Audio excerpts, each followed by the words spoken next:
নমস্কার বন্ধুরা, অঙ্গনা রান্নাঘরে আপনাদের স্বাগত। আজকে বানাবো গুজিয়া মিষ্টি। এর জন্য আমি নিয়েছি আমুলের 1/2 লিটার দুধ। আপনারা চাইলে ঘরোয়া দুধও ব্যবহার করতে পারেন কিংবা পরিমাণটাও বেশি করতে পারেন।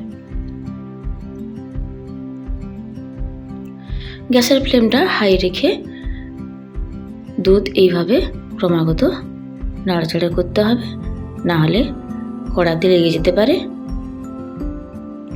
গ্যাসের ফ্লেম লো রাখা যাবে না। Like, comment, share and subscribe. Low রাখলে দুধে সর পড়ে যাবে, তখন মিষ্টিটা ভালো হবে না। তাই ক্রমাগত নাড়াচাড়া করতে হবে এবং গ্যাসের ফ্লেমটা হাই রাখতে হবে।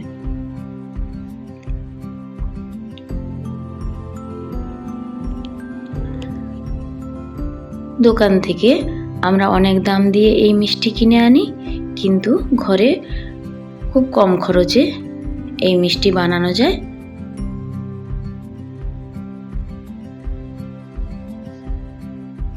দেখুন, দুধের পরিমাণ অনেকটাই কমে এসছে এবং দুধটা আগের থেকে অনেকটা ঘন হয়েছে। আরও অনেকটা পরিমাণ কমিয়ে নিতে হবে।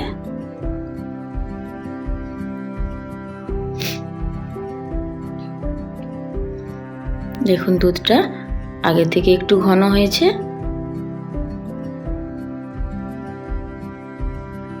আমি এর সাথে দেব গুঁড়ো দুধ। গুঁড়ো দুধটাও আমি আমুলের নিয়েছি।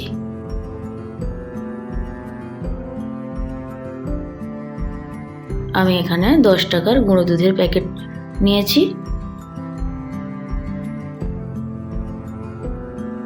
ফ্লেমটা হাই রেখে গুঁড়ো দুধটা মিশিয়ে এইভাবে নাড়াচাড়া করতে হবে। এতে দুধের ঘনত্ব অনেকটাই বেড়ে যাবে। দেখেই বুঝতে পাচ্ছেন যে দুধের ঘনত্ব অনেকটাই বেড়ে গেছে।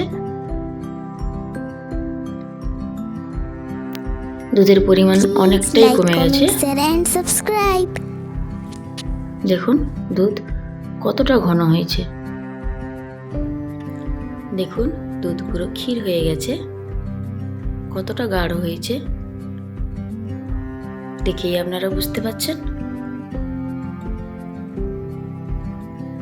খুব কম খরচে এবং খুব সহজে এই মিষ্টি বানিয়ে নেওয়া যায়। খালি দুধটা জাল দিতেই সময় লাগে। এরপর আমি দেব 2 চামচ চিনি। যেহেতু এই মিষ্টিটা খুব বেশি মিষ্টি হয় না, তাই আমি 2 চামচ দিয়েছি। আপনারা চাইলে বেশি দিতে পারেন। চিনি দেওয়ার পরে দেখুন, দুধটা অনেকটাই আবার পাতলা হয়ে গেছে, কিন্তু জাল দিতে দিতে আবারও ঘন হয়ে যাবে। দেখুন, আবার ঘন হয়ে গেছে। এরপর এর মধ্যে আমি দিয়ে দেব 1/2 চামচেরও কম ঘি। আপনারা চাইলে নাও দিতে পারেন। ভালোভাবে নাড়াচাড়া করে নেব।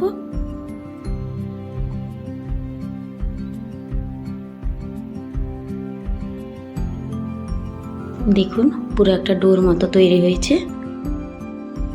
একটা চামচ দিয়ে ডোটাকে এইভাবে মাখিয়ে নেব, যাতে এর মধ্যে কোনো ডেলা না থাকে।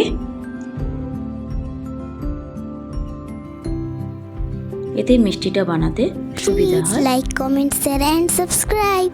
এবং খেতেও খুব ভালো লাগে। এইভাবে কিছুক্ষণ চামচ দিয়ে এইভাবে ফেটিয়ে নিতে হবে।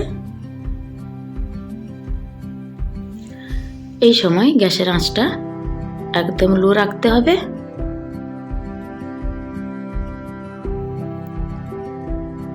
এরপর গ্যাসটা একদম বন্ধ করে দেব।